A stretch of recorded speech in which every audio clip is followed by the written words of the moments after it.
Sir post ফিক্সেরটা আরো practice করলে তাহলে হাতে চলে আসবে। আচ্ছা, আজকে আসলে এটা প্র্যাকটিস করার একটা সুযোগও আমাদের সামনে আছে। বিশেষ করে আজকে আমরা প্রথমে যে আলোচনাটা করব, প্রথম 35 মিনিটস আর 30 মিনিটস সময় নিব আমরা স্ট্যাকের আরেকটা অ্যাপ্লিকেশন নিয়ে কথা বলার জন্য। এরপরে আমরা অন্য টপিকে যাব, এবং যে টপিকটা নিয়ে কথা বলবো সেটা বেসিক্যালি গতদিন যেটা ফেলে আসছিলাম, অর্থাৎ ইনফিক্স নোটেশনকে পোস্ট ফিক্সে কনভার্সন এবং তার ইভালুয়েশন আমরা দেখেছি। এবার আমরা দেখব কিভাবে কোন একটা ইনফিক্স নোটেশনকে প্রিফিক্স নোটেশনে কনভার্ট করতে হয় এবং কিভাবে সেটাকে ইভালুয়েট করতে হয়।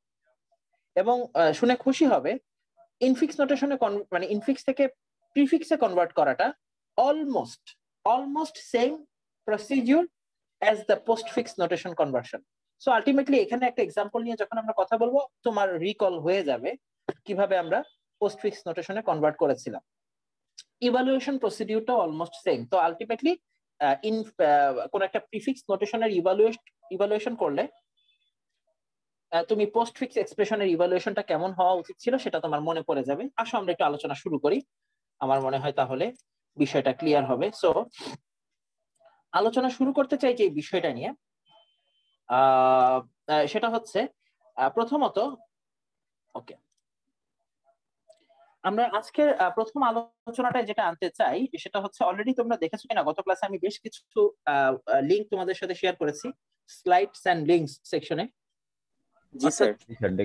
হ্যাঁ, যে জায়গায় স্লাইডকে আমার বেটার মনে হবে আমি ওই জায়গায় স্লাইড দিয়ে দিব, যে জায়গায় আমার মনে হবে যে এখান থেকে তোমরা স্টাডি করতে পারো আমি ওইরকম একটা ওয়েব লিংক প্রোভাইড করে দিব। সো কম্বাইন করে পড়লে ভালো। আচ্ছা, এবার আসো ইনফিক্স থেকে প্রিফিক্সে কনভার্সনটা আমরা জেনে নিই। আমি একটু রিক্যাপ করছি। ইনফিক্স থেকে পোস্টফিক্স নোটেশনের নিয়মটা কেউ আমাকে যদি জাস্ট 1 মিনিট একটু ব্রিফ করতে পারে যে কি করা লাগে কোন একটা এক্সপ্রেশনকে নিয়ে, কেউ একজন? স্যার প্রথমে তো আমরা ফার্স্ট ব্রেকেট একটা দিয়ে নিব, মানে পুরো নোটেশনটা প্রথমে ফার্স্টে এবং লাস্টে দুটো ব্রেকেট নিয়ে নিব। তারপরে স্যার যেটা করবো যে আমরা স্ট্যাকে তখনই নিব যখন আমরা কোনো অপারেন্ট পাবো, এবং সেক্ষেত্রে অপারেন্ট পাওয়ার পরে যখন অপারেটর আসবে, অপারেটর আমরা তখনই নিব যদি প্রায়োরিটিস অনুযায়ী মানে আমরা অপারেটর পাই। সাপোজ অলরেডি আগে থেকে মাইনাস ছিল, সরি মাল্টিপ্লাই ছিল, সে জায়গায় যদি মাইনাস আসে সেক্ষেত্রে মাল্টিপ্লাইটা স্ট্যাকে চলে যাবে। তারপর স্যার আরেকটা হলো ক্লোজ ব্র্যাকেট যদি আসে, যখন ক্লোজ ব্র্যাকেট আমরা পাবো সেক্ষেত্রে শুধুমাত্র ওই ফার্স্ট মানে ওই ক্লোজ ব্র্যাকেটের আগের যে স্টার্টিং ব্র্যাকেট, এই দুটোর মাঝখানে যে অপারেটর গুলো থাকবে সেগুলো তাদের প্রায়োরিটিস অনুযায়ী বা রো অনুযায়ী ওভাবে বসবে। আর সব শেষে স্যার আমরা ক্লোজ ব্র্যাকেট আরেকটা দিয়ে নিব। এটাই বেসিক। মোটামুটি সবই ঠিক আছে। অর্থাৎ কোন একটা নিয়মটা, জাস্ট রুলস গুলো যদি তুমি মাথায় রাখতে পারো, এরপরে কাজে কিন্তু খুব বেশি অ্যারিথমেটিক অপারেশন নাই, তোমার অত টেনশন করতে হবে না। আমাদেরকে যেটা করা লাগতো সেটা হচ্ছে একটা এক্সপ্রেশন যেটা ইনফিক্সে আছে সেটা আমাদের ইনপুট হবে। কাজের শুরুতে এই কাজটা শুরু করার জন্য আমরা যেটা করব, স্ট্যাকের সাহায্য যেহেতু নিব, স্ট্যাকে সর্বপ্রথম একটা ওপেনিং লেফট ব্র্যাকেট ঢুকিয়ে দিব। স্ট্যাকের মধ্যে ফার্স্টেই কি পুশ করব, একটা opening left bracket, opening bracket যেটাকে বলে লেফট ব্র্যাকেট, এটা দিয়ে কাজ শুরু করব। এবং আমাদের এক্সপ্রেশনের লাস্টে একটা ক্লোজিং বা রাইট ব্র্যাকেট ইনক্লুড করে নিব ব্যালেন্স করার জন্য। এরপরে আমরা কি করি, পোস্টফিক্স অপারেশনের ক্ষেত্রে খেয়াল করো, তো একটা একটা করে ক্যারেক্টারকে স্ক্যান করব। ক্যারেক্টার হিসেবে তোমার সামনে কি আসতে পারে আমরা খুব ভালো করে বুঝি। আমাদের সামনে আসতে পারে কোনো একটা অপারেটর, আসতে পারে কোনো অপারেন্ড, অথবা আসতে পারে কোনো ব্র্যাকেট। তো নিয়মটা হচ্ছে, যদি কখনো কোনো অপারেন্ট পাও অর্থাৎ কোনো ভেরিয়েবল পাও, তাহলে কি করবে, তাকে কি স্ট্যাকে রাখবে নাকি এক্সপ্রেশনে নিয়ে যাবে? তাকে কিন্তু আমরা স্ট্যাকে রাখবো না। কোনো অপারেন্ট স্ট্যাকে থাকতে চাইবে না, সে সরাসরি যে পোস্টফিক্স এক্সপ্রেশন সেই এক্সপ্রেশনের অংশ হিসেবে এক্সপ্রেশনে যুক্ত হবে। যদি কখনো কোনো অপারেটর পাই, তখন প্রশ্ন আসে যে স্ট্যাকে এই অপারেটর বসবে তো ভালো কথা, অপারেটর সবসময় স্ট্যাকে বসবে, সে কখনোই সরাসরি এক্সপ্রেশনে যাবে না। তো স্ট্যাকে বসতে চাইলে তার আবার একটা ব্যাপার আছে, সে সবসময় দেখতে চায় যে স্ট্যাকে যেন তার আগে তার থেকে সিনিয়র বা তার সমপর্যায়ের কেউ না থাকে, থাকলে তাদেরকে উঠিয়ে বা পপ করে আগে এক্সপ্রেশনে বসায়, তারপরে সে নিজে বসে। আর যদি স্ট্যাকে বসার সময় সে দেখে কোন একটা অপারেটর দেখে যে পিছনে যারা বসে আছে তারা সবাই প্রায়োরিটিতে তার থেকে ছোট, তখন সে কাউকে পপ করে না, তখন সে এসে সবার আগে তাদের সামনে বসে পড়ে। সো আলটিমেটলি অপারেটর পেলে দুই কাজ হতে পারে, এক হচ্ছে অপারেটর স্ট্যাকে আসতে গিয়ে যদি দেখে স্ট্যাকের পেছনে সবাই তার থেকে প্রায়োরিটিতে ছোট, প্রেসিডেন্সে ছোট, তাহলে সে সরাসরি স্ট্যাকে বসবে, কোনো পপ করবে না। আর যদি দেখে যে পেছনে তার থেকে বড় সাইজের বা তার সমান প্রায়োরিটি পাওয়া কোনো অপারেটর অলরেডি বসে আছে স্ট্যাকে, তাহলে তাদেরকে সে উঠিয়ে এক্সপ্রেশনের সদস্য বানাবে এবং তারপরে নিজে স্ট্যাকে বসবে। যদি আমরা কোনো ওপেনিং ব্র্যাকেট পাই এক্সপ্রেশনে স্ক্যান করতে গিয়ে, ওপেনিং ব্র্যাকেট সরাসরি আমাদের স্ট্যাকের মধ্যে বসে যাবে। যদি কখনো কোনো ক্লোজিং ব্র্যাকেট পাই, ক্লোজিং ব্র্যাকেট না স্ট্যাকে বসে না এক্সপ্রেশনে আসে, সে যেটা করে স্ট্যাকে থাকা একটা ওপেনিং ব্র্যাকেটের আগ পর্যন্ত যতগুলো অপারেটর আছে সবাইকে এক এক করে পপ করে, এখানে ওই যে শোয়েব যে কথাটা বললো, এখানে কিন্তু অপারেটরের প্রেসিডেন্স মেনটেন করা হয় না, এখানে স্ট্যাকের সূত্র মানা হয়, যে আগে সে আগে পপ হবে এবং পপ হয়ে এক্সপ্রেশনের আগে বসবে, যে পরে বসে আছে সে পরে পপ হবে এবং পরে এক্সপ্রেশনের পরে বসবে। সো আলটিমেটলি ওখানে তোমার অপারেটরের প্রেসিডেন্স চেক করার খুব একটা প্রয়োজন নাই। এভাবে কাজ চলতে থাকবে, এক এক করে ক্যারেক্টার আমরা স্ক্যান করব এবং সর্বশেষে আমরা থামবো কখন, যখন আমাদের স্ট্যাক টোটালি এমটি হয়ে যাচ্ছে। তখন স্ট্যাক টোটালি এমটি হয়ে গেলে নতুন যে এক্সপ্রেশনটা তৈরি হবে সেই এক্সপ্রেশনই আমাদের পোস্টফিক্স নোটেশন। কেন এটা রিক্যাপ করলাম, কারণ এখনকার কাজটা করতে গিয়ে আমাদের ওই কাজটারই রিপিট করা লাগবে। এবার আমরা একটা ইনফিক্স নোটেশন নিয়ে কাজ শুরু করব এবং এই ইনফিক্স নোটেশনকে প্রিফিক্সে কনভার্ট করব। দ্যাট মিন্স ইন জেনারেল কোন একটা ইনফিক্স নোটেশনকে আমরা যদি প্রিফিক্সে কনভার্ট করতে চাই, আমরা জানি অপারেটর চলে আসে সামনে, অপারেন্ড চলে যাবে তারপরে। সো অপারেন্ড 1, অপারেটর, অপারেন্ড 2, এই ফরম্যাটে থাকে ইনফিক্স। আমরা নিব অপারেটর, অপারেন্ড 1, অপারেন্ড 2 এই ফরম্যাটে। So how can it be done, আসো আমরা চেক করে দেখি। সূত্র, হ্যালো, হ্যাঁ প্লিজ প্লিজ। হ্যাঁ স্যার, স্যার আমার নানি স্যার মৃত্যুসজ্জায়, তো স্যার আমার ওইখানে একটু যাইতে হবে, দেখতে যাইতে হবে। প্লিজ প্লিজ প্লিজ, ঠিক আছে, এই রোলটা ওকে দিয়ে যাও, ঠিক আছে? জি স্যার, ঠিক আছে, ধন্যবাদ। ঠিক আছে, ঠিক আছে। আচ্ছা, তো ইনফিক্স থেকে প্রিফিক্স কনভার্সনের সূত্রটা আমি বলে দিই। ফার্স্টে আমরা যে ইনপুট এক্সপ্রেশন নিব সেই এক্সপ্রেশনটা থাকবে ইনফিক্সে। প্রথম কাজ, এই এক্সপ্রেশনটাকে আমার রিভার্স করতে হবে। তোমরা অলরেডি জানো যে কোন একটা এক্সপ্রেশন বা কোন একটা স্ট্রিং কে রিভার্স করতে গেলে আলটিমেটলি এখন স্ট্যাকই সেই কাজ করতে পারে, গতদিন আমরা বলেছিলাম। সিম্পলি ক্যারেক্টার বাই ক্যারেক্টার যদি স্ট্যাকে আমরা পুশ করি এবং তারপরে পুরো স্ট্যাকটা এমটি হওয়ার আগ পর্যন্ত আমরা যদি পপ করে স্ট্রিং এর ক্যারেক্টার গুলোকে অর্ডার ওয়াইজ বসাই, যে অর্ডারে পপ হচ্ছে, আলটিমেটলি কিন্তু স্ট্রিংটা রিভার্স হয়ে যায়। সো আলটিমেটলি অন্য কোনো ডেটা স্ট্রাকচারের প্রয়োজন হয় না। তার মানে এই কাজের জন্য পোস্টফিক্সে কনভার্সনের জন্য আমাদের কোনো রিভার্স করার প্রয়োজন হয়নি, বাট ইনফিক্স থেকে প্রিফিক্সে কনভার্ট করতে গেলে ফার্স্টেই এক্সপ্রেশনকে রিভার্স করে ফেলতে হবে। এখন ব্যাপারটা হচ্ছে, মজার ব্যাপার হচ্ছে, রিভার্স করার পরে অবস্থাটা দেখো, 5 চলে আসছে সামনে, এই এক্সপোনেনশিয়াল টার্ম যেটা ছিল 5 এর আগে এটা চলে আসবে 5 এর পরে, এভাবে প্রত্যেকটা ক্যারেক্টার বা সিম্বল তাদের অবস্থান রিভার্স করে নিল। শুরু হয়েছিল একটা ওপেনিং ব্র্যাকেট দিয়ে, এই কারণে ওপেনিং ব্র্যাকেট এখন এই অবস্থায় আছে। মজার ব্যাপার হচ্ছে এই এক্সপ্রেশনটা একটা ভ্যালিড এক্সপ্রেশনের মতোই লাগছে, শুধুমাত্র অর্ডার ওয়াইজ নাই কারা, দেখো তো ব্র্যাকেট গুলো। তোমরা একটা জিনিস খেয়াল করেছো, এই টোটাল নোটেশনটা কিন্তু একটা ভ্যালিড এক্সপ্রেশনই লাগছে রিভার্স করার পরেও, বাট শুধুমাত্র উল্টো পাল্টা অর্ডারে আছে ব্র্যাকেট। এই জন্য এই ব্র্যাকেট গুলো নোটেশন ঠিক করার জন্য তোমাকে স্টেপ 2 তে যেটা করতে হবে, প্রত্যেকটা ক্লোজিং ব্র্যাকেটকে ওপেনিং ব্র্যাকেটে কনভার্ট করতে হবে এবং ভাইস ভার্সা, প্রত্যেকটা ওপেনিং ব্র্যাকেটকেও ক্লোজিং ব্র্যাকেটে রূপান্তর করতে হবে। তার মানে আমার এই রিভার্স করা এক্সপ্রেশনে ছিল একটা ক্লোজিং ব্র্যাকেট, আমরা নতুন ভাবে এটাকে কি করব, এটাকে ওপেনিং ব্র্যাকেটে কনভার্ট করে দিব, ওপেনিং ব্র্যাকেটটাকে ক্লোজিং ব্র্যাকেটে কনভার্ট করে দিব। Now the expression looks very good. প্রশ্ন হচ্ছে স্যার আমি এটা কেন করছি? এটা করছি স্ট্যাকে নিয়ে এই ইনফিক্সকে পোস্টফিক্সে প্রিফিক্সে কনভার্ট করার জন্য যে প্রি কনভার্সন অ্যাক্টিভিটি গুলো সেটাকে আগে ঠিক করছি। এটা না করলে আসলে স্ট্যাকে আসার মতো অবস্থায় তারা থাকবে না। গেল, স্টেপ 2 গেল। এবার যেটা হয়েছে, এই টোটালটাকে আমরা পোস্টফিক্স নোটেশনে কনভার্ট করব। সিম্পল, দেখো আমি কাজ চালাচ্ছিলাম প্রিফিক্স নোটেশনে কনভার্ট করার জন্য, বাট এখন আমি যে এক্সপ্রেশন পেয়েছি আমাকে তার পোস্টফিক্স নোটেশনে কনভার্ট করতে হবে। দ্যাট মিন্স আলটিমেটলি আমরা পোস্টফিক্সের জন্য যে কনভার্সনের টেকনিক শিখেছিলাম সেই টেকনিক অ্যাপ্লাই করে আমরা একটা নতুন এক্সপ্রেশন তৈরি করব, যেটা হয়ে যাবে একটা পোস্টফিক্স নোটেশন। আসো আমরা দেখি কিভাবে সেটা করা হয়। অনেক জায়গায় তোমরা কনফিউজড হতে পারো। গতদিন আমি যে এক্সাম্পল দেখিয়েছিলাম সেখানে কোনো এক্সপ্রেশন কিন্তু বাম পাশের কলামে ছিল না, বাট এটা এক এক জায়গায় এক এক রকম ভাবে সলিউশনটা দেওয়া হয়। তারা যেটা দিয়েছে এটাও সুন্দর, যে এক্সপ্রেশনটাকে তো আমরা ক্যারেক্টার বাই ক্যারেক্টার স্ক্যান করি, তো এখান থেকে এক্সপ্রেশন ধীরে ধীরে ছোট হতে থাকবে। একটা করে ক্যারেক্টার যখন স্ক্যান হবে, সেই ক্যারেক্টারটা হয় স্ট্যাকে ঢুকবে অথবা আউটপুট এক্সপ্রেশনে যাবে। সো একটা টাইম পরে আমার এই এক্সপ্রেশন কমে 0 হয়ে যাবে, নীল হয়ে যাবে, এমটি হবে, আর এই এক্সপ্রেশনটা আমার টোটাল রেজাল্ট ক্যারি করবে। দেখি ঘটনা কি ঘটে। আমরা একটু আমাদের পোস্ট ফিক্স নোটেশনের কনভার্সনটা একটু চালিয়ে আসি। প্রথম ক্যারেক্টার ফার্স্টে পুরো এক্সপ্রেশনটাকে আমরা নিয়ে নিলাম।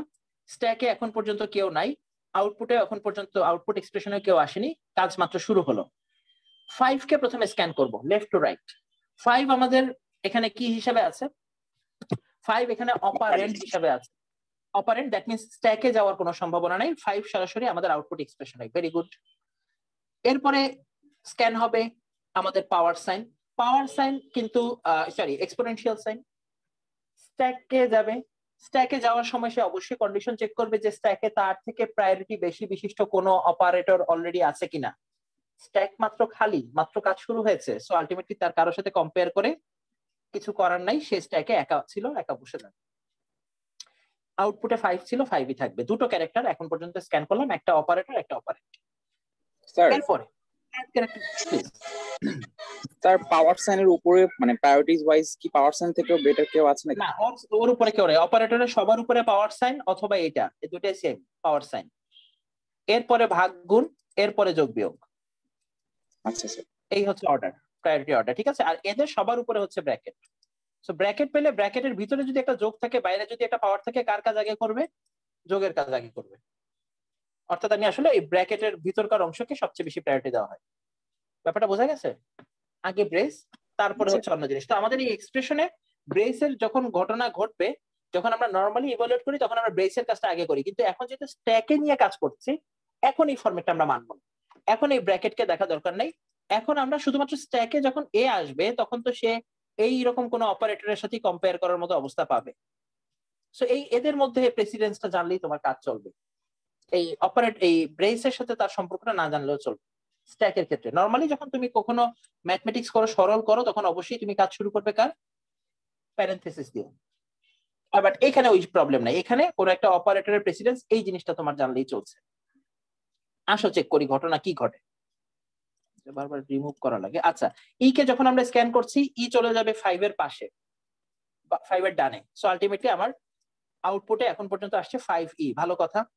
ই এর পরে স্ক্যান হবে প্লাস, সরি এর পরে স্ক্যান হবে কত এখানে, রাইট।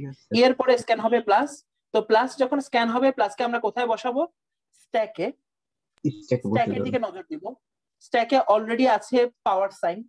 পাওয়ার সাইন প্রায়োরিটিতে প্লাসের থেকে উপরে। সো কখনোই প্লাস সাইন পাওয়ারের আগে এসে স্ট্যাকে বসতে পারবে না, স্ট্যাকের টপে বসতে পারবে না। ও যেটা করবে, ওর থেকে প্রেসিডেন্সে বড় যতজন আছে সবাইকে আগে পপ করে নিয়ে নিবে। তো আছে একজন শুধু, তাকে পপ করে আগে এক্সপ্রেশনের মধ্যে রাখবে, এরপরে নিজে স্ট্যাকের মধ্যে বসবে। এই দেখো, রাইট, এই হচ্ছে ঘটনা। এরপরে কাজ একই ফরম্যাটে চলতে থাকবে। শুধুমাত্র এখানে আসি, যখন একটা ব্র্যাকেট পাচ্ছি, সেই ব্র্যাকেট পেলে আমরা কি করব? দেখো, ও এই গুণ সাইন পাওয়ার পরে গুণ সাইন যখন স্ট্যাকে ঢুকতে চায়, দেখতে পাচ্ছে স্ট্যাকে মাত্র একটাই এলিমেন্ট আছে, একটাই অপারেটর আছে, যেটা প্লাস। গুণের প্রেসিডেন্স প্লাসের উপরে, তার মানে স্ট্যাকে যে আছে সে আমার থেকে পাওয়ারে ছোট, ওকে পপ করার দরকার নাই, ওর সামনে এসে আমি বসে যেতে পারবো। গুণ এসে এখানে বসে গেল। আলটিমেটলি এরপরে পেয়ে গেলাম একটা ফার্স্ট ব্র্যাকেট। ফার্স্ট ব্র্যাকেট পেলে যেটা, সেটা হচ্ছে কারোর সাথে কম্পেয়ার করার কিছু নাই, কাউকে পুশও করে না, কাউকে পপ করে না, সরাসরি নিজে স্ট্যাকে নিজেকে পুশ করে দেয়। ও অপেক্ষা করে কখন একটা মানে ক্লোজিং ব্র্যাকেট পাওয়া যায়। আমরা দেখি একটা ক্লোজিং ব্র্যাকেট পাবো কখন। আমরা অনেকগুলো ক্যারেক্টার স্ক্যান করার পরে হয়তো 7-8টা টার্ম পরে একটা ক্লোজিং ব্র্যাকেট পাবো। দেখো, এই এ কে যখন স্ক্যান করা হচ্ছে, এ চলে যাচ্ছে আমাদের এক্সপ্রেশনে। এরপরে যখন আমরা ক্লোজিং ব্র্যাকেট পাচ্ছি, এই ক্লোজিং ব্র্যাকেট আমাদের এক্সপ্রেশনের সর্বশেষ টার্ম। তারপরে একটা ইনটু এইচ আছে, আমি জানি না ইনটু এইচ কে তারা এখানে আনলো না কেন, এখানে কি পুরোটা কমপ্লিট করে নাই কিনা। ও আচ্ছা আচ্ছা, এখানে তো একটু ভুল লিখছে, এখানে তো এক্সপ্রেশনটা এই এ এক্সপ্রেশনটা ভুল লেখা ডি ই এফ আসলে এফ এফ হচ্ছে এটা রাইট। ও রাইট, এক্সপ্রেশন তো আসলে এটা হলে আলটিমেটলি আমাদের সর্বশেষ ক্যারেক্টার বা সিম্বল হিসেবে স্ক্যান হবে ক্লোজিং ব্র্যাকেট। ক্লোজিং ব্র্যাকেট স্ট্যাকে না পুশ হয় না পপ হয়, বাট অন্যান্য এলিমেন্টকে, স্ট্যাকে থাকা অন্যান্য এলিমেন্টদেরকে সে কি করে, পপ করে নিয়ে আসে। সো কোন কোন এলিমেন্টকে সে পপ করে নিয়ে আসে? আনটিল ইট এনকাউন্টার্স আ ক্লোজিং ওপেনিং ব্র্যাকেট। সো এই ক্লোজিং ব্র্যাকেট দেখবে ওপেনিং ব্র্যাকেট পাওয়া পর্যন্ত কোন কোন এলিমেন্টকে পুশ পপ করা যায়। আছে শুধুমাত্র একটা অপারেটর প্লাস, তাকে পপ করে এখানে নিয়ে আসবে এবং তার সাথে ডিলিট করে দিবে কাকে, এটাকে তো পপ করেই ফেললো, আর এই ওপেনিং ব্র্যাকেটটাকেও সে তুলে দিবে। যেহেতু সে নিজে পুশ হচ্ছে না, তার মানে এই ব্যালেন্স রাখার জন্য এই ওপেনিং ব্র্যাকেটটাকেও ডিলিট করে দিলাম। ভালো কথা। এক্সপ্রেশনে আর দেখার মতো কেউ নাই, কিন্তু আমাদের স্ট্যাক কি এখনো খালি হয়েছে? না, স্ট্যাকে এখনো এলিমেন্ট আছে। তাহলে স্ট্যাকের এলিমেন্ট গুলো তাদের প্রায়োরিটি ধরে না, তাদের অবস্থান ধরে এক এক করে আসবে। শোনো, প্রায়োরিটি ধরে চিন্তা করবো না, তবে মোটামুটি স্ট্যাকে প্রায়োরিটি অনুযায়ী বসে, এটা তোমার টেনশন করতে হবে না। স্ট্যাকের টপে আছে গুণ, সো এক্সপ্রেশনের আগে আসবে গুণ, এর পেছনে আছে প্লাস, তাই স্ট্যাকের এর পরের স্ট্যাক থেকে পপ হবে প্লাস। স্ট্যাক যখন এমটি তখন আমাদের কাজ শেষ। এই হচ্ছে আমাদের ফাইনাল এক্সপ্রেশন। এটা কি পোস্ট ফিক্সে না প্রিফিক্সে আছে বলো দেখি? পোস্ট ফিক্সে। সো আলটিমেটলি আমরা তিনটা স্টেপে আপাতত কাজ সেরেছি। ফার্স্টে যেটা করেছিলাম, পুরো এক্সপ্রেশনটাকে রিভার্স করেছি। রিভার্স করার পরে আমরা যে ব্র্যাকেটের নোটেশন গুলো সেগুলোকে রিভার্স করে দিয়েছি, অর্থাৎ প্রত্যেকটা ওপেনিং ব্র্যাকেটকে ক্লোজিং ব্র্যাকেট এবং ক্লোজিং ব্র্যাকেটকে ওপেনিং ব্র্যাকেট বানিয়ে এই এক্সপ্রেশনটা তৈরি করেছি। এটাকে এখন পোস্ট ফিক্স নোটেশনে কনভার্ট করেছি। গেল। এখন আমাদের আউটপুট কি হবে? আউটপুট পাওয়ার জন্য জাস্ট এটাকে একবার রিভার্স করে দিতে হবে। পোস্ট ফিক্স নোটেশনের সমস্ত অপারেটর থাকে ডান পাশে, এটাকে যদি রিভার্স করে দাও তুমি চেহারা দেখবে এরকম, প্রত্যেকটা অপারেটর চলে যাবে সামনে এবং করেসপন্ডিং অপারেন্ট গুলো চলে যাবে ডান পাশে। এই হচ্ছে আমাদের final answer, final result. So আসলে আলটিমেটলি কোন একটা প্রিফিক্স কনভার্সন ইনফিক্স থেকে, এটা বেসিক্যালি আসলে কিছুই না, একটা সিম্পল রিভার্স, এরপরে তার ব্র্যাকেট গুলো নোটেশনকে রিভার্স, এরপরে আপডেটেড এক্সপ্রেশনকে পোস্টফিক্স নোটেশনে কনভার্ট, এবং then final output postfix converted এক্সপ্রেশনকে রিভার্স। এই কয়েকটা স্টেপে কাজ করতে পারলে তোমার ইনফিক্স নোটেশনের এক্সপ্রেশন প্রিফিক্সে কনভার্টেড হয়ে যাবে। প্লিজ এখানে যদি কারো কোনো কোশ্চেন থাকে এই জায়গাটাতে, যে কিভাবে আসলে কনভার্সনের কাজটা হলো, আমরা কি ব্যাপারটা ধরতে পেরেছি কিভাবে কনভার্ট করলাম? কারো যদি একটু কনফিউশন থাকে একটু শেয়ার করুক, আদারওয়াইজ সামনে যাব। অনেকটা বুঝছি, কিন্তু হচ্ছে মানে আর আমার এখানে নেটওয়ার্কের অনেক সমস্যা, মানে অনেক কথা আমি কাটা কেটে গেছে, আমি বুঝতে পারিনি। আচ্ছা, নেটওয়ার্কের সমস্যা ছাড়া আর কি, নেটওয়ার্কের সমস্যা হলে একটু ইয়ে দেখতে হবে। নেটওয়ার্কের সমস্যা ছাড়া যারা স্পষ্ট শুনতে পেয়েছি তারা যদি একটু ফিডব্যাক দেয়। দেখতে হবে স্যার, ব্যাপারটা বোঝা গেছে? প্লিজ।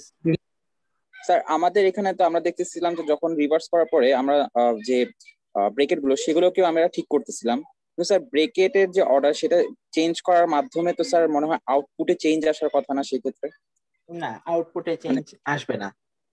আলটিমেটলি তুমি একটা জিনিস জানো, এই ব্র্যাকেটের অর্ডারকে তুমি যদি চেঞ্জ নাও করো, এই যে মাঝখানে যে স্টেপ 1 থেকে স্টেপ 2, এই কাজটা তুমি যদি নাও করো, তাও কিন্তু তুমি আলটিমেটলি এই স্ট্যাকে এই এক্সপ্রেশনকে নিয়ে এসে পোস্টফিক্সে একটা রেজাল্ট আনতে পারবে। কিভাবে জানো? কারণ আলটিমেটলি এই পোস্টফিক্স নোটেশনে কি কোনো ব্র্যাকেট থাকে? থাকে না তো, না স্যার। তাই না? সো তুমি যদি একটু কল্পনা করে নাও যে এখানে থাকা প্রত্যেকটা ওপেনিং ব্র্যাকেট আসলে ক্লোজিং ব্র্যাকেট, আর ক্লোজিং ব্র্যাকেট মানে নরমালি পোস্টফিক্স কনভার্সনের সময় আমরা কি করি, যে কোনো একটা এই ব্র্যাকেট পেলে আমরা কি করি, ওকে সরাসরি পুশ করে দিই। আর এরকম একটা নোটেশন পেলে কি করি, স্ট্যাকে থাকা এটার আগে যতগুলো অপারেটর আছে তাদেরকে সবাইকে অর্ডার ওয়াইজ পপ করি। তো এখন যেহেতু এই রিভার্স করার পরে এদের অবস্থানটা উল্টানো আছে, অর্থাৎ খেয়াল করে দেখো এই ব্যক্তি আসলে কে, রেগুলার নোটেশনে সে একটা ওপেনিং ব্র্যাকেট না, আর এই ব্যক্তি আসলে একটা ক্লোজিং ব্র্যাকেট, যেটাকে আমরা আসলে সিগনিফিকেন্টলি এখানে দেখাই দিলাম। বাট তুমি যদি এই কনভার্সনটা না করো, বাট যখন তুমি এই পোস্ট ফিক্সে কনভার্ট করবে তখন যদি এই রুলসটাকে জাস্ট একটু মডিফাই করে নাও, যে যদি আমি কখনো একটা এই ব্র্যাকেট পাই তাহলে একে পুশ করে দিব, যেটা আমি আসলে রেগুলারলি করতাম এর জন্য। আর এরকম একটা ওপেনিং ব্র্যাকেট পেলে আমি কি করব, স্ট্যাক থেকে ডেটা পপ করা শুরু করব, যেটা আমি আসলে রেগুলারলি করতাম একটা ক্লোজিং ব্র্যাকেটের জন্য, তাহলে কিন্তু আলটিমেটলি এই মাঝখানে স্টেপটা, ইন্টারমিডিয়েট স্টেপটা বাদ দিয়েও তুমি এই কাজ করতে পারো। বাট বিএসসি লেভেলের স্টুডেন্টরা যাতে জিনিসটাকে মানে গুলিয়ে না ফেলে, সেটার জন্য আসলে মাঝখানে এই এক্সট্রা একটা স্টেপ ইনক্লুড করা হয়েছে। এতে তোমার অর্ডার মানে এক্সপ্রেশন এক্সচেঞ্জে কোনো প্রবলেম হবে না। স্যার এগুলোকে আজকি ভ্যালু ধরে ধরে কাজ করতে হবে? এখানে আসলে বেসিক্যালি আজকি ভ্যালু হলে ওই নরমালি তোমরা ক্যারেক্টারের সাথে ক্যারেক্টার ম্যাচ করার যে কাজ, কোড এখানে দেওয়া আছে, তোমরা চাইলে চেক করে দেখতে পারো। এখানে আসলে বেসিক্যালি খেয়াল করে দেখো, ক্যারেক্টার বাই ক্যারেক্টার ওই আজকি ভ্যালু দিয়েই সার্চ হচ্ছে, খুব সিম্পল।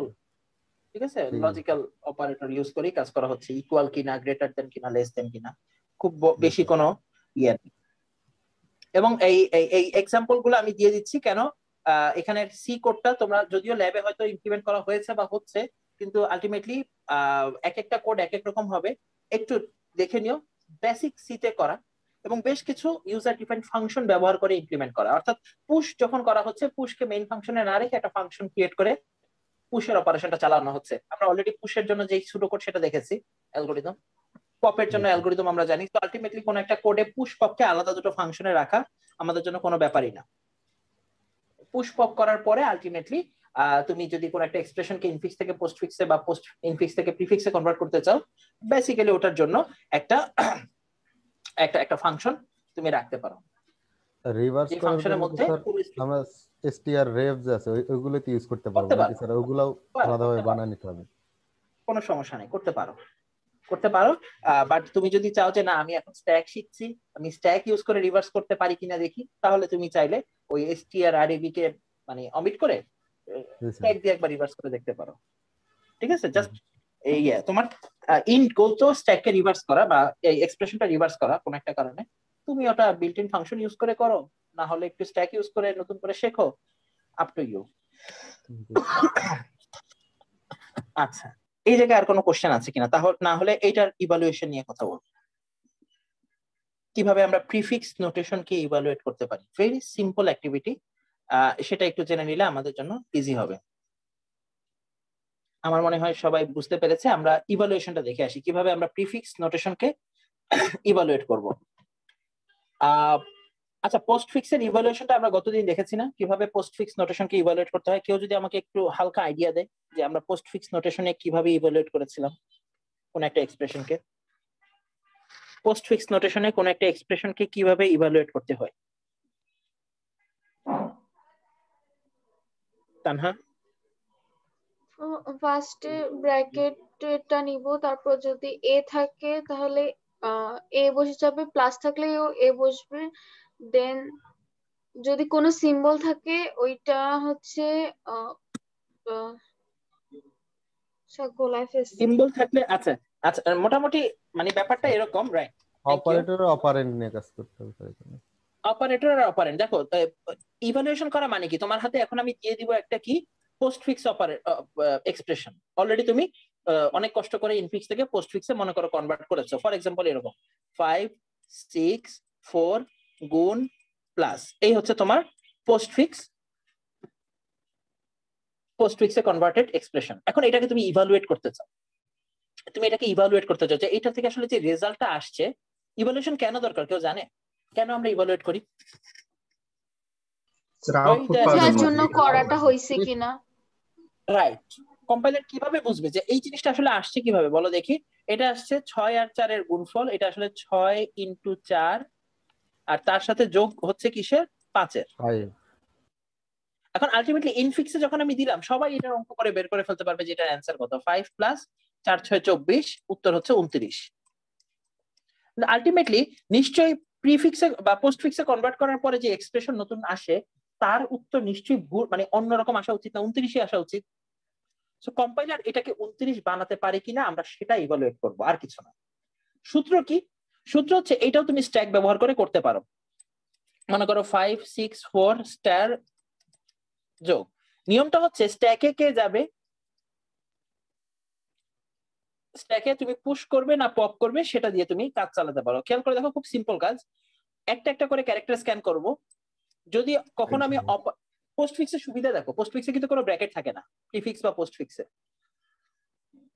সো কাজ অনেক ইজি। ব্র্যাকেট ছাড়া সিম্পল এক্সপ্রেশন। অপারেন্ট পেলে কি করব? স্ট্যাকে রাখবো নাকি অন্য কোথাও রাখবো? যদি কখনো তুমি অপারেন্ট পাও তাহলে সরাসরি যাবে সেটা স্ট্যাকে।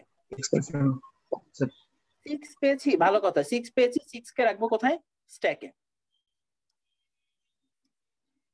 4 পেয়েছি, স্যার এখানে আমরা স্ক্যান অপারেশন চালাবো না স্যার?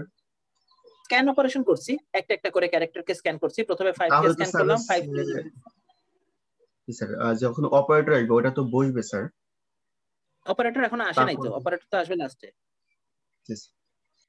হ্যাঁ, অপারেটর আসলে অপারেটরের ব্যাপারটা দেখাবো। মনে করো ফার্স্টে 5 কে স্ক্যান করলাম, 5 কে স্ট্যাকে রাখলাম। 6 কে স্ক্যান করলাম, 6 ও স্ট্যাকে আসবে, সো 5 এর আগে এসে বসবে, টপে বসবে। 4 কে স্ক্যান করলাম, সো অলরেডি স্ট্যাকে ছিল 5 6, তার সামনে এসে বসবে কে? 4।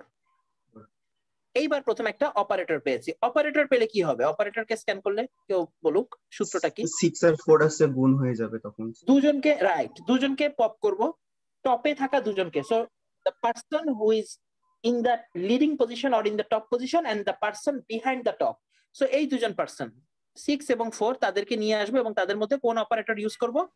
এই অপারেটর ইউজ করলে যে রেজাল্টটা আসে 6 এবং 4 কে পপ করে তাদের মধ্যে এই অপারেটরকে অ্যাপ্লাই করলে যে রেজাল্টটা আসে সেই রেজাল্টটাকে আমি এখন স্ট্যাকের মধ্যে পুশ করে দিব। সো 6 এবং 4 পপ হয়ে যাবে, 5 বসে থাকবে বেচারা, সাথে যুক্ত হবে কে? 24। এরপরে সর্বশেষ স্ক্যান করার মতো আছে প্লাস। প্লাস আসলে দুইজন পপ হবে, তো দুইজন আছে কে কে? 24 এবং 5। ফাইন, 24 পপ হবে, 5 পপ হবে এবং তাদের মধ্যে যে অপারেটর দেওয়ার কথা সে আর স্ট্যাকে ঢোকার কোনো সুযোগ নাই, সে এই রেজাল্টটাকে স্ট্যাকে পুশ করবে। 29 স্ক্যান করা শেষ। স্ক্যান যখন করা শেষ তখন স্ট্যাকে সর্বশেষ যেই ব্যক্তি বসে থাকে সেই হচ্ছে আমাদের ইন্ড রেজাল্ট। এখন কি একটু মনে পড়েছে গতদিন আমরা এই কাজটাই করেছিলাম? এবং যদি ঘটনা এটা ঘটে তাহলে আমরা নিশ্চিন্ত যে রাইট, আমাদের এক্সপ্রেশন সঠিক হয়েছে। সো আলটিমেটলি পরীক্ষায় যদি কখন আমি তোমাদেরকে একটা বিরাট ইনফিক্স এক্সপ্রেশন দিয়ে বলি যে বাবারা এটা তোমরা পোস্টফিক্সে কনভার্ট করো, কনভার্ট করার পরে উত্তরটা হয়েছে কিনা এটা বন্ধুর থেকে চেক করার দরকার নাই। এইটা মোটামুটি শুদ্ধি পরীক্ষার মতো একটা কাজ, তুমি চেক করে দেখতেই পারো নিজেরটা নিজে আসলে কাজ হয়েছে কিনা। যদি দেখো যে উত্তর ঠিক আছে তাহলে আর ফ্রেন্ড দিকে তাকানো লাগবে না, যতই উত্তর আসুক না কেন এটা সঠিক। তো এই ছিল পোস্টফিক্স নোটেশনের জন্য ইভালুয়েশন, আমাদের এক্সপ্রেশনটা পোস্টফিক্স। তো এখন যদি আমরা একটা প্রিফিক্স নোটেশন নেই, এটাকে কিভাবে ইভালুয়েট করব? খেয়াল করে দেখেছো কিনা তোমরা যে প্রিফিক্সের কনভার্সনটা কিন্তু পোস্টফিক্সকে ইনক্লুড করে করা হয় কাছাকাছি। ঠিক একই রকম ভাবে স্যার এটাকে যদি আমরা আবার রিভার্স করে নিয়ে কি করতে হবে এরকম কিছু? রিভার্স করে নিয়ে, এক্সিলেন্ট, রিভার্স করে নিয়ে তুমি যদি ইভালুয়েট করো তাহলে আলটিমেটলি রিভার্স করলে এই নোটেশনটা কি একদম একটা পোস্টফিক্স নোটেশন হয়ে যায় না? সো আলটিমেটলি আমরা থ্যাংক ইউ এটা রিভার্স করে ফেলবো। হয়ে যাবে এটা কত? প্রথমে আসবে 6, এরপরে 2, এরপরে গুণ, এরপরে 9, এরপরে প্লাস। রিভার্স করে নিয়ে এই রিভার্সটাকে কোন অর্ডারে ইভালুয়েট করব? পোস্টফিক্সের মতো করে ইভালুয়েট করব। অ্যানসার ডান। এখানে সেটাই বোঝানো হয়েছে, এখানে জাস্ট তারা বলেছে যে রিভার্স করা মানে তারা এই স্ট্যাকে উল্টো করে ডেটাকে পুশ করা শুরু করেছে, অর্থাৎ রিভার্স অর্ডারে পুশ করছে। অর্থাৎ প্রথমে পুশ হবে কে? 6 যদি পুশ হয় তাহলে 6 স্ট্যাকে বসবে, এরপরে সংখ্যা হিসেবে পুশ হবে 2, যেহেতু সে অপারেন্ট 6 এর পাশে এসে বসবে, ভালো কথা।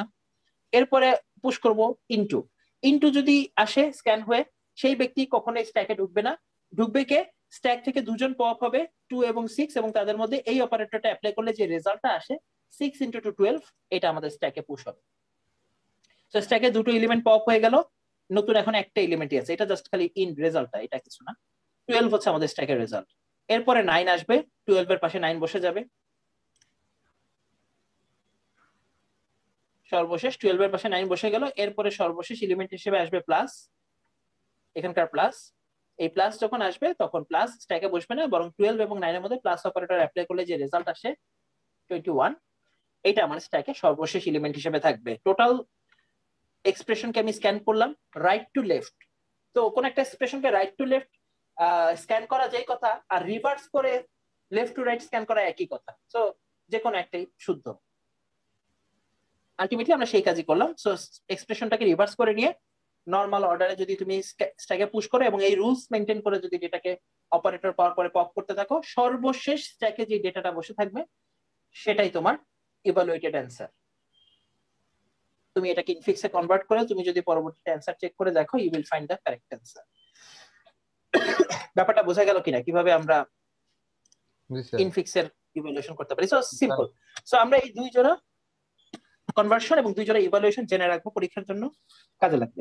একটা কোশ্চেন ছিল স্যার, রিমাইন্ডার অপারেটর কি স্যার এখানে কাজ করা যাবে না? রিমাইন্ডার অপারেটর মানে এর পজিশনটা কি রকম হবে আর কি? Reminder operator will be the same operator precedence as of division operator. আচ্ছা sir. Division, multiplication and modulus will get the same operator precedence. ঠিক আছে? Same operator precedence. শুধু তো স্ট্যাকে বসার সময় পিছনের কাউকে পপ করা হবে কি হবে না সেই সময়টা কাজে লাগে। ওই সময় তুমি যদি কখনো রিমাইন্ডার অপারেটর পাও, তার পেছনে যদি ওই ভাগগুণ থাকে তাহলে তাদেরকে সে সেম প্রেসিডেন্স মেনে নেবে, যোগ বিয়োগ থাকলে ছোট মেনে নেবে। স্যার রিমাইন্ডারটা এক প্রকার ভাগ আর গুণের কাজটা করেই তো হয়।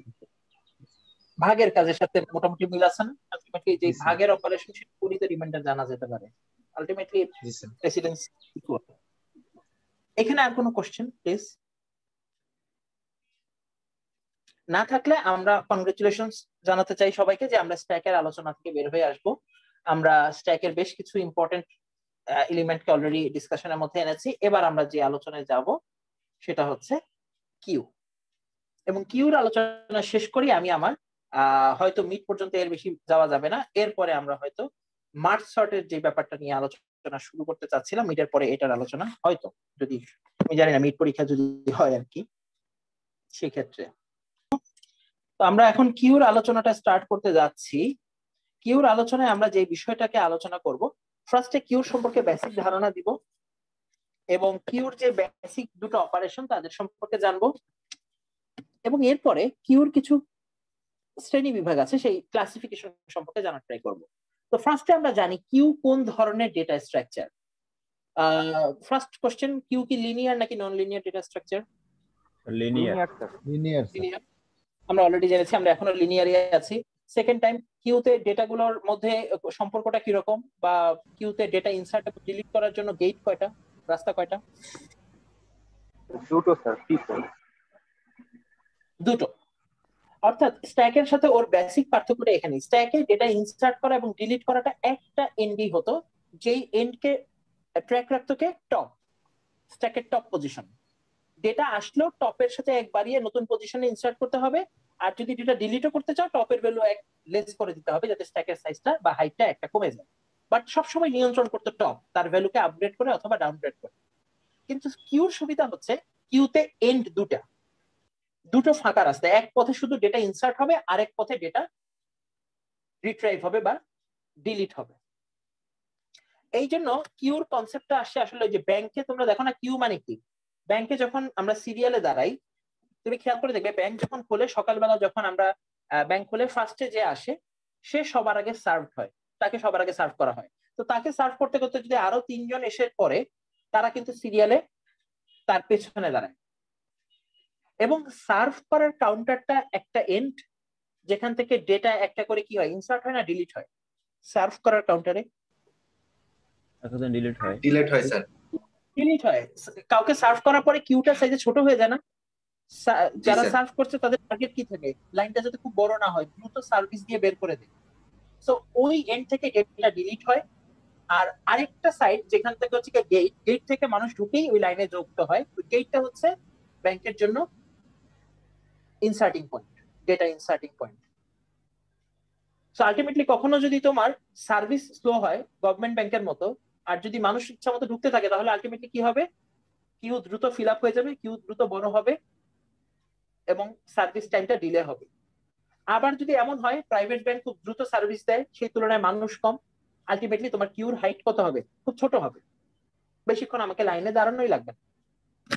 সো আলটিমেটলি এই কিউতে কোন এন্ডে ডেটা ইনসার্ট হয় এবং কোন এন্ডে ডেটা ডিলিট হয়, এখানে এর জন্য দুটো নাম দেওয়া হয়েছে। স্ট্যাকে যেমন একটাই নাম টপ, এখানে দুটো পয়েন্টার দিয়ে দুটো মাথাকে পয়েন্ট করতে হয়।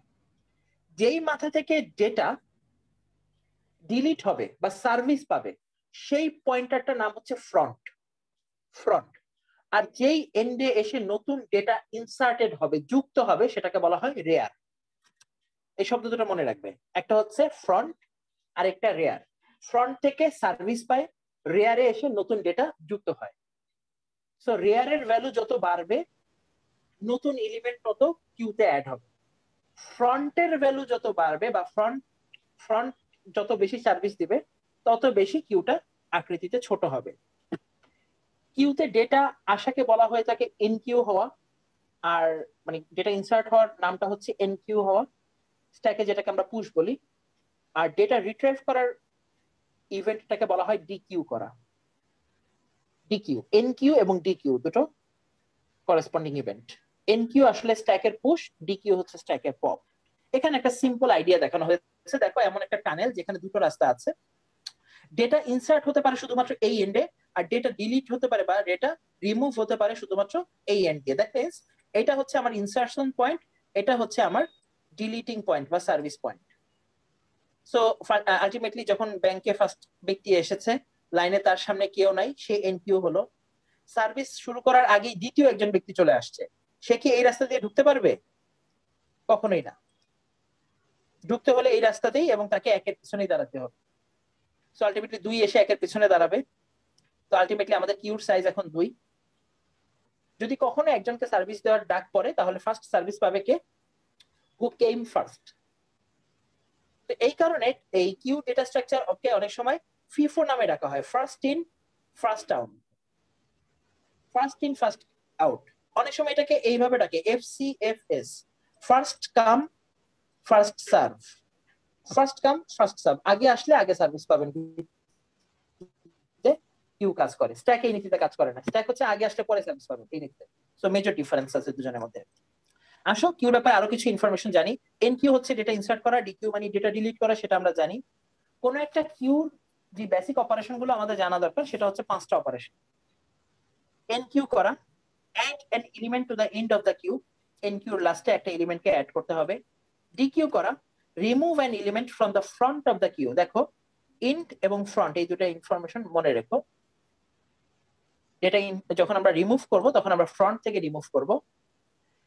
অনেক সময় কিউতে এই বিষয়টা চেক করার খুবই প্রয়োজন হয়। ইজ এমটি, এটা একটা ফাংশন দিয়ে ইমপ্লিমেন্ট করা যায়, whether the queue is already empty or not। কিউতে এখন যদি কোনো ডেটা না থাকে তাহলে ইজ এমটি একটা বুলিয়ান ট্রু রিটার্ন করে, আসলে সেটা এমটি কিনা। ইয়েস হলে সেটা বুলিয়ান ট্রু রিটার্ন করে, আর যদি না হয়, কিউর মধ্যে যদি ডেটা থাকে ম্যানিপুলেট করার মতো, তাহলে সেটা বুলিয়ান ফলস রিটার্ন করে জানায় যে না আমি এমটি নই। এটা একটা ফাংশন দিয়ে খুব ইজিলি চেক করে একটা ভ্যালু রিটার্ন করে জানা যায়। ঠিক একই রকম ভাবে কোন একটা কিউ ওভারফ্লো করছে কিনা ডেটা দিয়ে, সেটা চেক করার জন্য তুমি চাইলে ইজ ফুল নামক একটা ফাংশন ইমপ্লিমেন্ট করতে পারো, যে ফাংশনের কাজ হচ্ছে কিউর যে ম্যাক্সিমাম সাইজ সেই সাইজটাকে আমরা ওভারফ্লো করে ফেলছি কিনা, সেটার জন্য অবশ্যই সূত্র আছে। সো আন্ডারফ্লো এবং ওভারফ্লো চেক করার জন্য দুটো ফাংশনের ইমপ্লিমেন্টেশন হতে পারে, একটা ইজ এমটি একটা ইজ ফুল।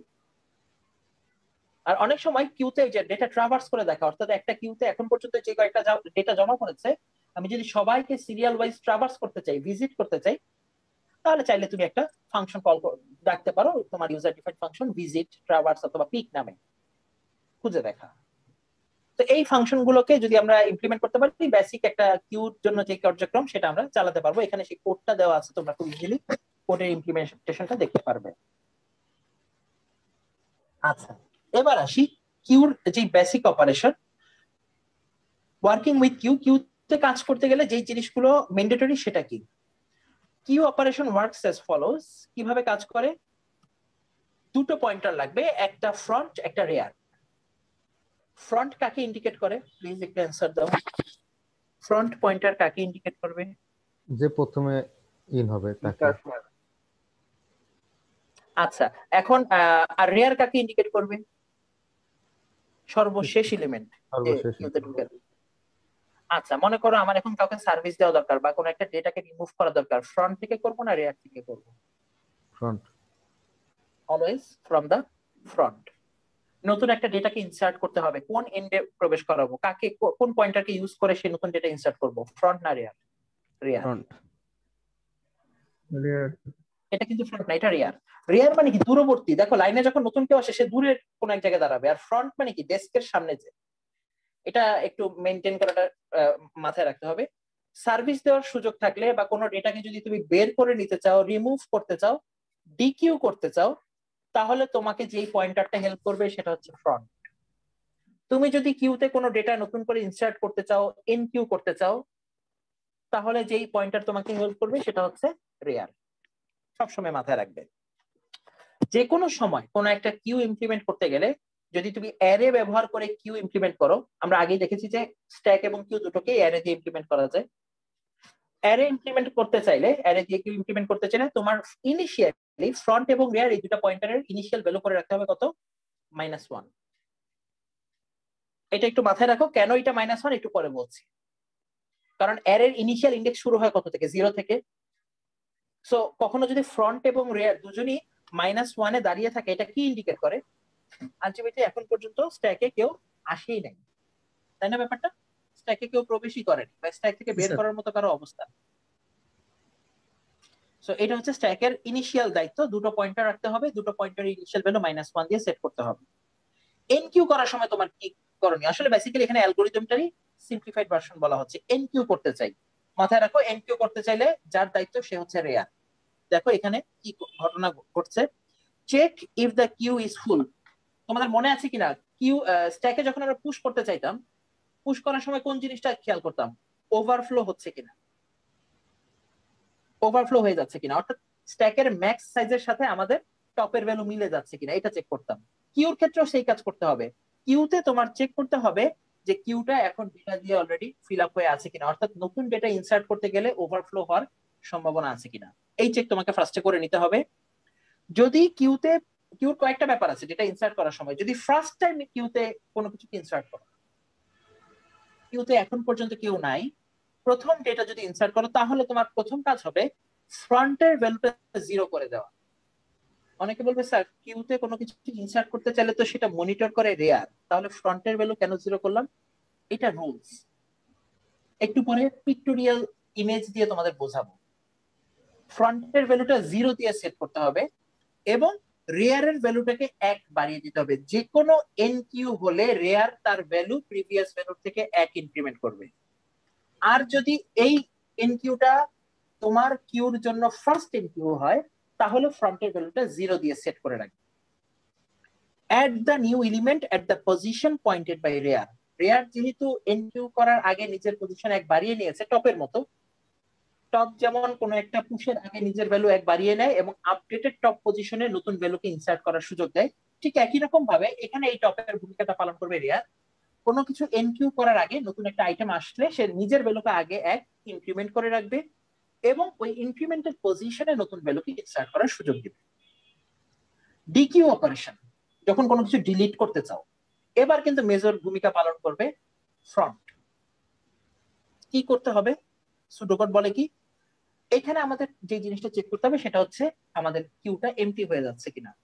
তো এমটি হওয়ার জন্য যে লজিক সেটা আমরা একটু পরে দেখবো, বাট এই কন্ডিশনটা অবশ্যই চেক করতে হবে যে আমরা আন্ডারফ্লো করে ফেলছি কিনা, ফাঁকা কিউ থেকে আমরা ডেটা রিট্রাইভ করার ট্রাই করছি কিনা। আচ্ছা, সো আলটিমেটলি যদি এরকম ঘটনা না ঘটে তাহলে তুমি কি করবে? মনে করো কিউতে অলরেডি ডেটা আছে, এখন তার মানে একজনকে ডিকিউ করতে হবে। ডিকিউ হবে কোন পজিশনের ডেটা বলো তো? একদম সিরিয়ালের প্রথম ব্যক্তিকে সার্ভিস দিব না, ব্যাংকের কথা চিন্তা করো। যেই ব্যক্তি কোন পয়েন্টার তাকে পয়েন্ট করে আছে? Front pointer. So ultimately return the value pointed by front. Return the value pointed by front. Front যাই ভ্যালুকে পয়েন্ট করে আছে সেই ডেটাটা বের করে নিয়ে যাও, এটাই ডিকিউ করার মতো ডেটা। প্রশ্ন হচ্ছে এই ব্যক্তিকে সার্ভিস দেওয়ার পরে পরবর্তীতে ফ্রন্ট তার ভ্যালুটা কোথায় নিয়ে যাবে বলো দেখি? 1 সামনে নিবে না 1 পেছনে নিবে? কথা বলছো? এক ঘর পিছনে। একটা জিনিস বলি, ব্যাংক তো তোমরা সবাই চেনো, মনে করো এই যে ব্র্যাক ব্যাংক, এইখানে মনে করো ব্যক্তি 1 দাঁড়ায় আছে, এখানে 2, এখানে 3। তোমাদেরকে বোঝাই, ফ্রন্ট কোথায় দাঁড়ায় আছে? মনে করো ফ্রন্ট দাঁড়িয়ে আছে এখানে, আর রেয়ার কোথায় দাঁড়িয়ে আছে? রেয়ার এখানে। এনকিউর ব্যাপারটা তো বুঝেছো, নতুন কোনো ব্যক্তি এনকিউ হতে চায়, চতুর্থ ব্যক্তি ব্যাংকে আসবে, এই মাথায় তো ব্র্যাক ব্যাংক সার্ভিস দিচ্ছে। সো আলটিমেটলি এখানে আমাদের এই ব্যক্তি ঢুকতে পারবে না, এই ব্যক্তিকে আসতে হবে গেট দিয়ে এখানে।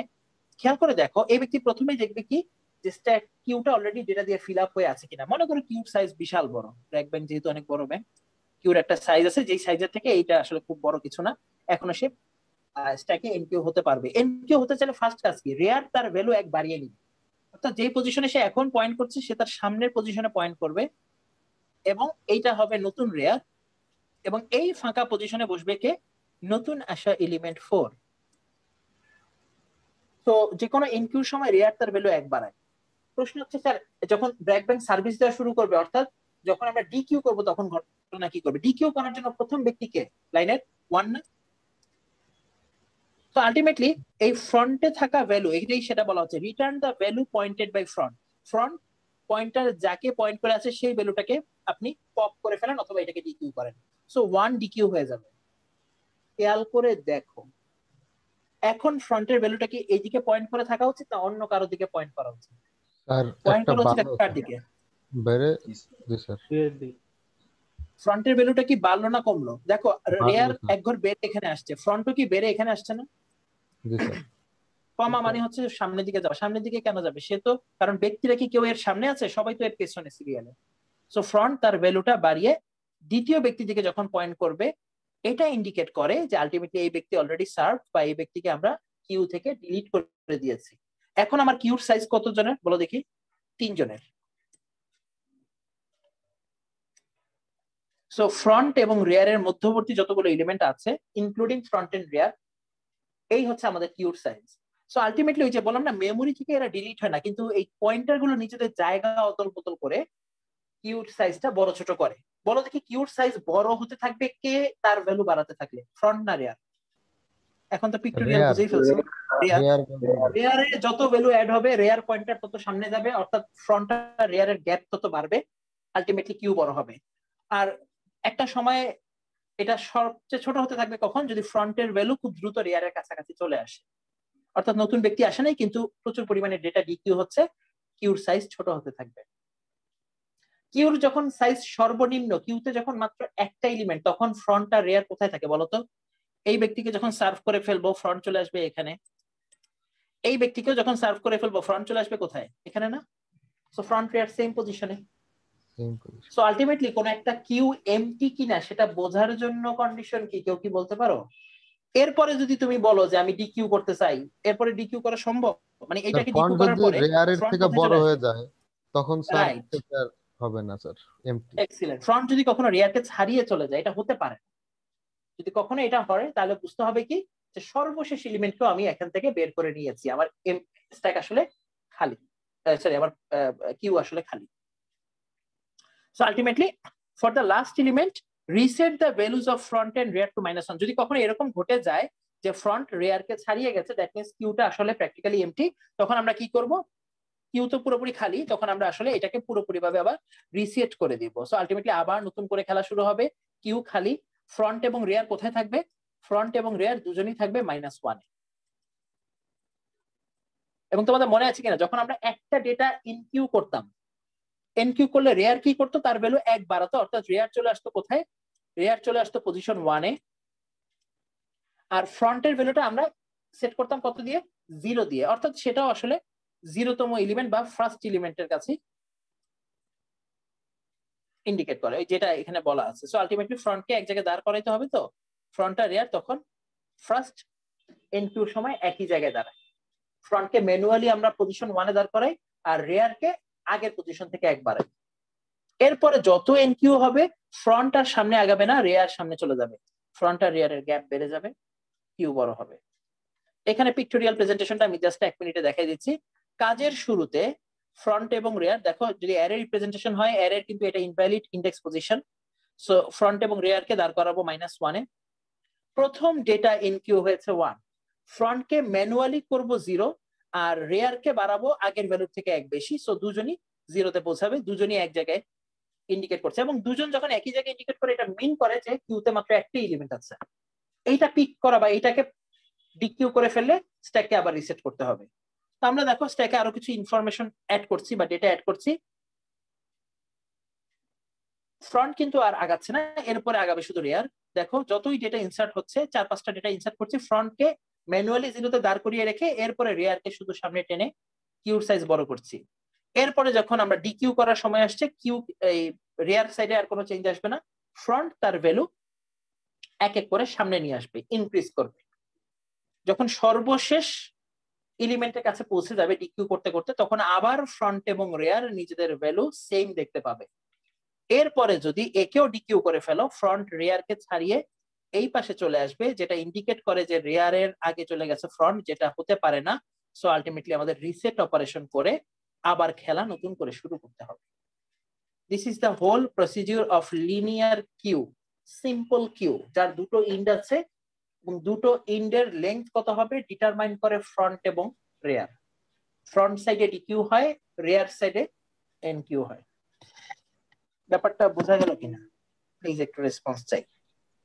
জি স্যার। বাসায় একটু স্টাডি করতে হবে জিনিসটা, তাহলে জিনিসটা আরেকটু ইয়ে হবে। আমি সি প্রোগ্রামটা এখানে অলরেডি আছে, যারা যেটাতে কমফোর্ট ফিল করে। ওয়েবসাইটটা এই জন্য ভালো যে এখানে সব ধরনের প্রোগ্রামিং ল্যাঙ্গুয়েজে কোডকে তোমরা দেখতে পাবে। আমি জাস্ট একটু সিম্পলি এই কোডটা কিভাবে আলোচনা করেছে সেটা একটু বলে দিই, যাতে বাসায় সুডো কোড দেখি যে কেউ সিম্পল লিনিয়ার কিউ বা সিম্পল কিউ যেটা, সেটাকে ইমপ্লিমেন্ট করতে পারে। আমরা অ্যারে দিয়ে কিউটাকে ইমপ্লিমেন্ট করার ট্রাই করব। তো সেই অ্যারের সাইজ দিব আমরা ইনিশিয়ালি 5, অর্থাৎ এই কিউতে 5-এর উপরে এলিমেন্টকে জায়গা দেওয়ার সুযোগ নাই। আচ্ছা, অবস্থা দেখি। আমরা কয়েকটা ফাংশনে কাজটাকে সাজাবো। এনকিউ ফাংশন, যেই ফাংশন একটা আর্গুমেন্ট নিয়ে কাজ করবে, অর্থাৎ যে আইটেমটাকে আমরা ইনপুট দিতে চাই, এনকিউ করতে চাই, সেই আইটেমটাকে নেওয়া লাগবে।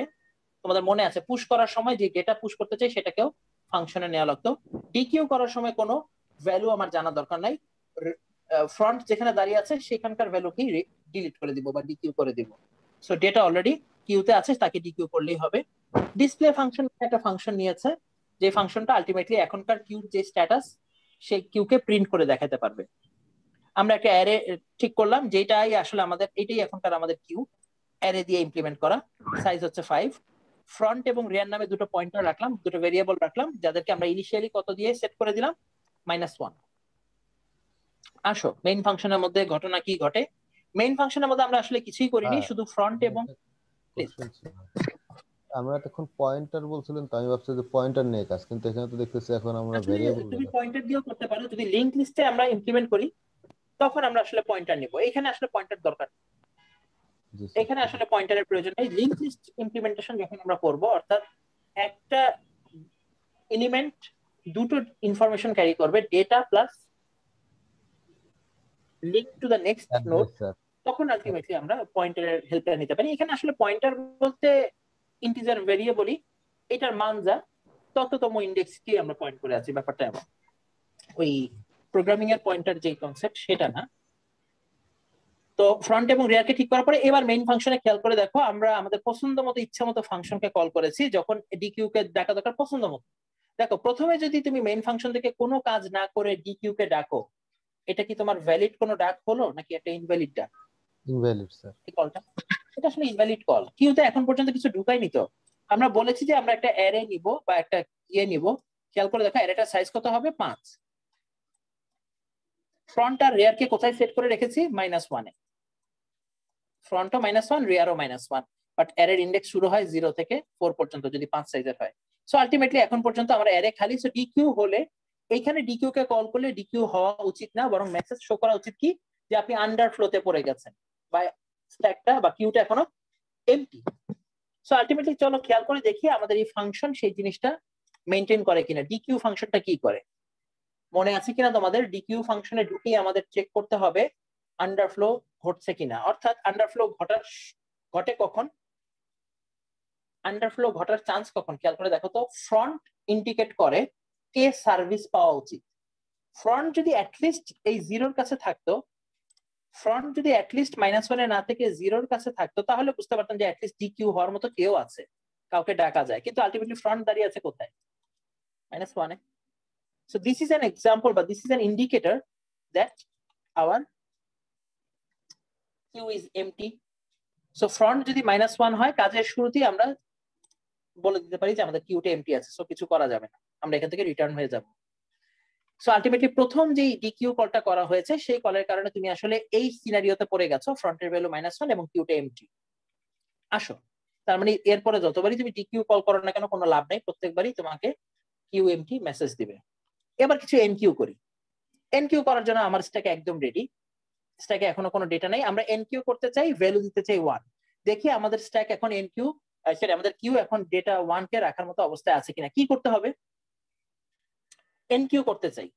এনকিউ করতে চাইলে খেয়াল করে দেখতে হবে যে আমরা ওভারফ্লো করে ফেললাম কিনা।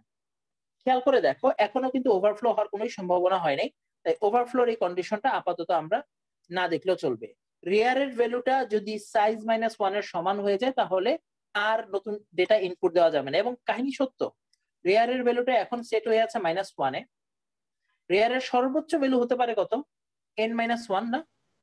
তোমার জি সাইজ স্যার, যদি n হয় তাহলে এটা সর্বোচ্চ ভ্যালু n-1। সো আলটিমেটলি যদি কখনো রেয়ার বাড়তে বাড়তে n-1 এ পৌঁছে যায়, এরপরে আর যদি একটা এনকিউর কল পাও তখন তোমাকে ডিনাই করতে হবে যে আমি অলরেডি ফুল, আমি এই পজিশনে দাঁড়িয়ে আছি, তার মানে এখানের বাকি অংশ আমার আসলে কিউর অংশ নয়।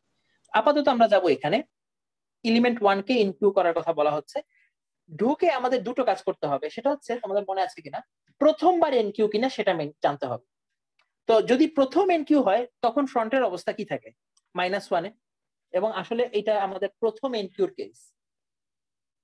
প্রথম এনকিউর কেসে কি করতে হয়? ফ্রন্টকে ম্যানুয়ালি 0 করতে হয়, আর রেয়ারের পজিশনটা কি করতে হয়? 1 বাড়ায় দিতে হয়। দেখো সেটাই করেছে, ফ্রন্টকে ম্যানুয়ালি 0, রেয়ারের পজিশন 1 বেড়ে যাবে। সো আলটিমেটলি দুজনেই 1 এ গিয়ে পড়বে। ফ্রন্ট হয়ে যাবে ম্যানুয়ালি -1 এর জায়গায় 0, রেয়ার তার থেকে 1 বেড়ে হয়ে যাবে 0। সো ফ্রন্ট এবং রেয়ার দুজনেই ফার্স্ট পয়েন্টের দিকে, ফার্স্ট পজিশনের দিকে পয়েন্ট করবে, এবং আমরা সেই পজিশনে আইটেম অ্যারের সেই পজিশনে রেয়ারতম পজিশনেই ভ্যালুটা ইনসার্ট করব। ভ্যালু হিসেবে আসলে 1। সো রেয়ার পজিশন এখন একে ইন্ডিকেট করছে, এই পজিশনে 1 বসে যাবে। এক্সিলেন্ট, আমাদের এখন কিউতে সর্বপ্রথম ডেটা চলে আসছে। ফ্রন্ট এবং রেয়ার ইন্ডিকেট করছে যে আমাদের এটা ফার্স্ট ডেটা, যেহেতু ফ্রন্ট রেয়ারের ভ্যালু সেম। এরপরে যতবার নতুন নতুন এনকিউ হবে তখন আমরা কি করব? দেখো পরবর্তী এনকিউ গুলোর সময় আমরা কোন কন্ডিশনের মধ্যে পড়ব। এর পরের বার থেকে কিন্তু আমার কন্ডিশন আর এটা হবে না, এই যে এই কি জানো সরি এই ফ্রন্টের ভ্যালুটা -1 কিনা এটা চেক হবে না, কারণ -1 এ নাই, সে ছাড়িয়ে চলে আসছে। এরপরে শুধু রেয়ারের ভ্যালু 1 বাড়বে এবং রেয়ারতম পজিশনে আইটেম অ্যাড হবে। তার মানে ফ্রন্ট যেখানে ছিল সেখানেই দাঁড় করে রাখবো, নতুন করে রেয়ার সামনে যাবে, নতুন ভ্যালু আসছে 2, রেয়ারতম পজিশনে যুক্ত হবে। নতুন এনকিউ, রেয়ার নিচের ভ্যালু 1 বাড়াবে, সেই পজিশনে আসবে, রেয়ার নতুন পজিশনে যাবে, সেই পজিশনে নতুন ভ্যালু ইনসার্টেড হবে। ফ্রন্ট কিন্তু যেখানে থাকার সেখানেই দাঁড়িয়ে থাকবে, রেয়ার তার পজিশন গুলো আপডেট করে নেবে। এভাবে তোমার যতগুলো খুশি তুমি এনকিউ করতে পারো, আনটিল এন্ড আদারওয়াইজ রেয়ারের ভ্যালুটা n-1 কে টাচ করে ফেলতেছে। এটা করলে তোমাকে ওভারফ্লো মেসেজ দিয়ে পরবর্তী এনকিউ গুলো থামাই দিতে হবে। সো খেয়াল করে দেখো, আমরা যদি 5টা ডেটাকে এনকিউ করি, সাকসেসফুলি 5টা ডেটা এনকিউ হবে, এবং এই পর্যায়ে কিন্তু রেয়ারের ভ্যালুটা n-1 এর সমান হয়ে যাবে। এরপরে যদি ষষ্ঠ ডেটা এনকিউ করতে চাও, এই কিউর পক্ষে সেটা সম্ভব না। 6th element cannot be added because the queue is full। এবং কেন, এই কোন কোন কোন কন্ডিশন আমাকে এই ডেটা ইনসার্ট হওয়া থেকে আটকাবে? এনকিউর মধ্যে থাকা এই কন্ডিশন, রেয়ারের ভ্যালুটা সাইজ -1 এর সমান হয়ে গেছে পঞ্চম এনকিউর সময়। তো ষষ্ঠ এনকিউর আগে যেহেতু আমরা এই চেকটা করে নিচ্ছি, আমাদের কোনো নতুন ডেটা ইনসার্ট হবে না। সো এবার তুমি যদি ডিসপ্লে করে দেখো, তুমি এই 5টা ডেটাকে আউটপুটে দেখতে পাবে। ও তুমি যদি ডিসপ্লে পরে আবার একটা ডিকিউ করো, ফাইন। ডিকিউ করলে কি হবে? ডিকিউ করলে নতুন একটা ডেটা ফ্রন্ট নিচের ভ্যালু 1 বাড়িয়ে নিবে। ডিকিউ করলে এই কন্ডিশনটা হবে না, কারণ এই কন্ডিশনটা তো এমটি হওয়ার কন্ডিশন।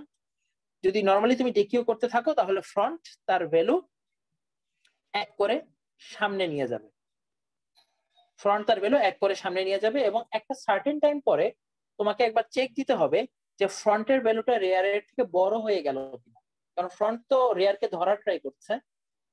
সার্টেন টাইম পরে যদি ফ্রন্ট রেয়ারের থেকে বেড়ে যায়, ইন্ডিকেটস দ্যাট আমাদের এখন আবার রিসেট করে কাজ শুরু করতে হবে। স্ট্যাকের কিউর সমস্ত এলিমেন্ট অলরেডি ডিকিউড হয়ে গেছে।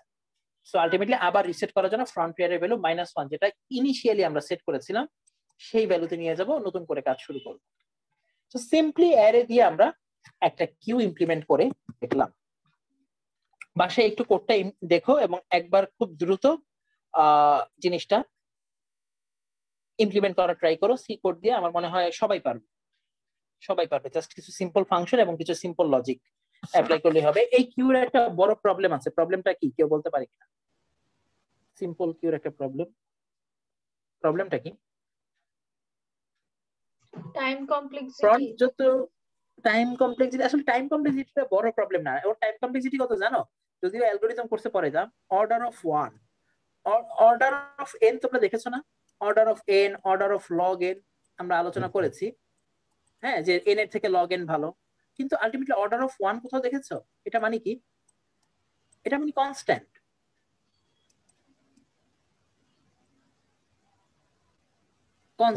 কনস্ট্যান্ট মানে কি জানো?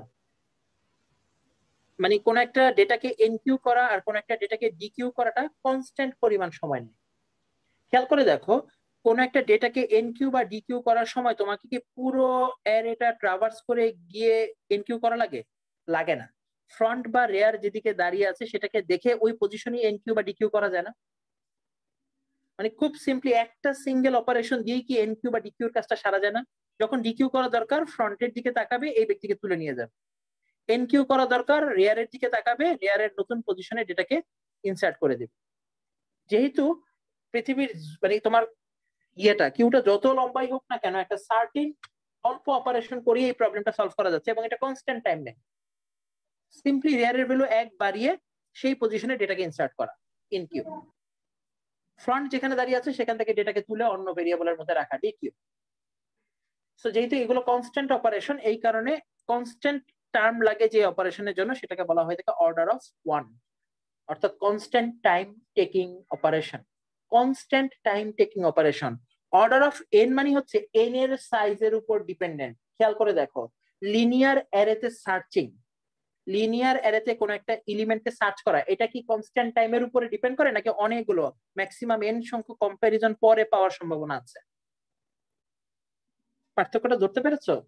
ম্যাক্সিমাম n অপারেশনের আগে বলার সম্ভাবনা নাই যে আসলে whether the item is existing in the array or not. এই কারণে এটা অ্যারের সাইজ n এর উপর ডিপেন্ডেন্ট, অর্ডার অফ n।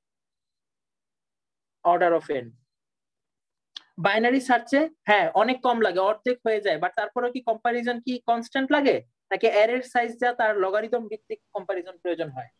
তার লগারিদম ভিত্তিক কম্পারিজন প্রয়োজন হয়, তো লগ n, বাট n এর উপর ডিপেন্ডেন্ট। কিন্তু এই কাজ কোন একটা কিউতে এন কিউ করা বা ডিকিউ করা কোনো অ্যারের সাইজ বা কিউর সাইজের উপর ডিপেন্ডেন্ট নয়, এটা কনস্ট্যান্ট টার্ম। ফ্রন্ট পয়েন্টার যেখানে দাঁড়িয়ে আছে সেখানে কিছু কাজ করো, রেয়ার পয়েন্টার যেখানে দাঁড়িয়ে আছে সেখানে কিছু কাজ করো, কনস্ট্যান্ট।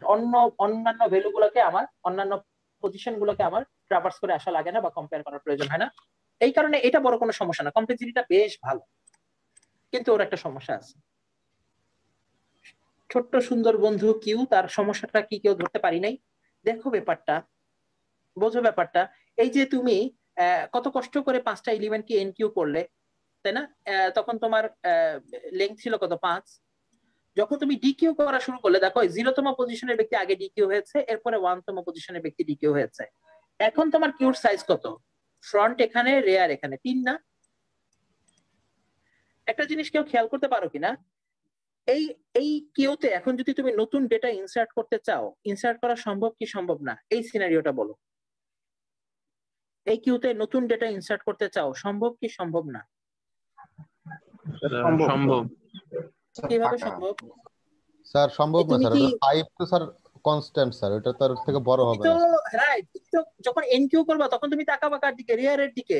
রেয়ারের ভ্যালুটা অলরেডি n-1 এর সমান। এটা কি ইন্ডিকেট করে? যে আর কোনো জায়গা নাই। কিন্তু আসলেই কি তোমার এই কিউতে জায়গা ছিল না? ছিল তো সামনে, জি স্যার। তাই না? ব্যাপারটা মানে ব্যাপার এমন যে সামনে কিছু জায়গা ফাঁকা ছিল। আমি দোকান থেকে জায়গা কিনে আনছি 5টা ঘর, কিন্তু সমস্যা হচ্ছে ফ্রন্ট শুধু সামনে আগায় যায়, এই ভ্যালুগুলোকে আর ট্র্যাক রাখে না। ফ্রন্ট এখানে চলে আসলে রেয়ার যদি এখানে পৌঁছায়, এটা ইন্ডিকেট করে যে এর পরের কোনো ঘরকে আর ইউজ করার মতো নাই। কিন্তু আলটিমেটলি এই যে ফ্রন্ট যে দুটো ঘরকে খালি রেখে আসছিল, এদের তো সার্ভিস পাওয়া হয়ে গেছে। এই পজিশনে নতুন ভ্যালুকে ইনকিউ করা যেত না যদি এখানে আর করার সুযোগ না থাকে?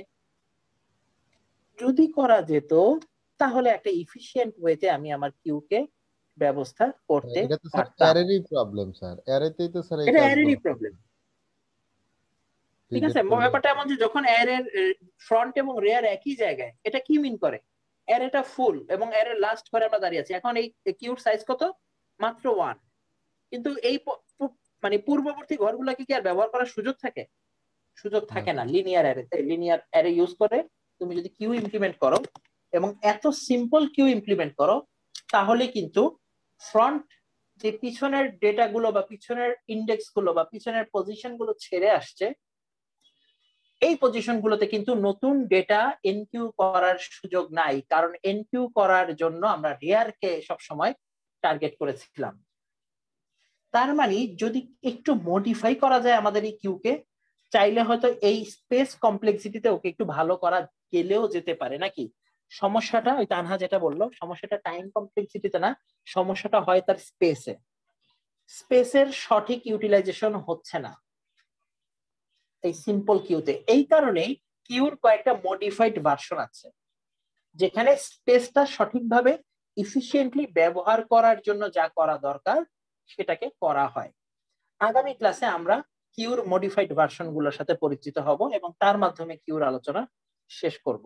মডিফাইড ভার্সন গুলো কিভাবে কাজ করে, কিভাবে ইমপ্লিমেন্ট করতে হয় সেটা নিয়ে আলোচনা হবে ইনশাল্লাহ। ঠিক আছে, প্রবলেমটা বলে রাখলাম যাতে আগামী ক্লাসে সুবিধা হয়।